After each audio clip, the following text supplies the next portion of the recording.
وَإِذَا خَاطَبَهُمُ الْجَاهِلُونَ قَالُوا سَلَامًا، اور جب جاہل ان سے بات کرتے ہیں، معاملہ کرتے ہیں تو وہ سلام کہہ دیتے ہیں۔ یہاں اسی آیت کے اندر یہ دوسری صفت بیان ہو رہی ہے کہ وہ جاہلوں کی بات کا جواب نہیں دیتے، بلکہ جب وہ حماقت کا مظاہرہ کرتے ہیں تو خیر کی بات کرتے ہیں، خیر کا کلمہ منہ سے نکالتے ہیں، لڑائی جھگڑا چھیڑ کر نہیں بیٹھ جاتے۔ رحمان کے بندوں کے لیے رسول اللہ صلی اللہ علیہ وسلم کی ذات میں بہترین نمونہ ہے، جن کی بردباری جہالت پر غالب تھی، اور جاہل کی سختی ان کی بردباری میں اور اضافہ کرتی تھی۔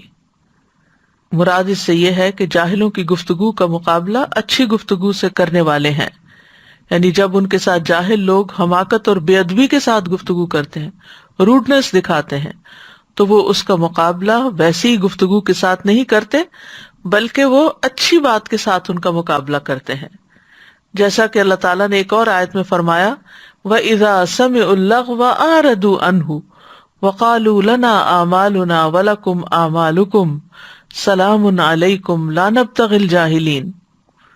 اور جب وہ لغو بات سنتے ہیں تو اس سے کنارہ کرتے ہیں اور کہتے ہیں کہ ہمارے لیے ہمارے اعمال ہیں اور تمہارے لیے تمہارے اعمال، سلام ہے تم پر، ہم جاہلوں کو نہیں چاہتے۔ اب یہ جو سلام ہے، تو سلام سے مراد صرف یہ نہیں کہ کوئی وہ جھگڑا کر رہے تو السلام علیکم کہہ دیتے ہیں، مراد اس سے بحث ترک کر دینا ہے، بحث چھوڑ دینا ہے، اعراض چھوڑ دینا ہے، یعنی اہل ایمان اہل جہالت سے الجھتے نہیں، بلکہ ایسے موقع پر پرہیز اور گریز کی پالیسی اختیار کرتے ہیں اور بے فائدہ بحث نہیں کرتے۔ مجاہد کہتے ہیں قالوا سلاما کا مطلب ہے کہ انہوں نے سیدھی بات کہی، قولوا قولا سدیدا۔ سعید بن جبیر کہتے ہیں انہوں نے اچھی بات کے ساتھ جواب دیا۔ حسن بصری کہتے ہیں یہ بردبار لوگ ہیں جو جہالت نہیں کرتے، اگر ان کے خلاف جہالت سے کام لیا جائے تو وہ بردباری دکھاتے، تحمل دکھاتے ہیں۔ یہاں رحمان کے بندوں کے حلم کی تعریف ہو رہی ہے کہ وہ برائی کے بدلے میں احسان، جاہل سے عفو درگزر اور اسی طرح کی دیگر اچھی اخلاقیات نے انہیں ان کے بلند مقام پہ فائز کیا کہ وہ رحمان کے بندے کہلائے،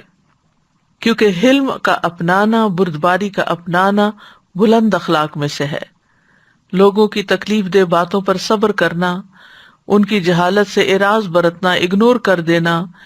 یہ بلند درجات کی نشانی ہے۔ احمق لوگوں کے مرتبے پہ نیچے اترنا کم عقل لوگوں کی ایک قسم ہے، ایسے شخص عقل سے عاری ہیں۔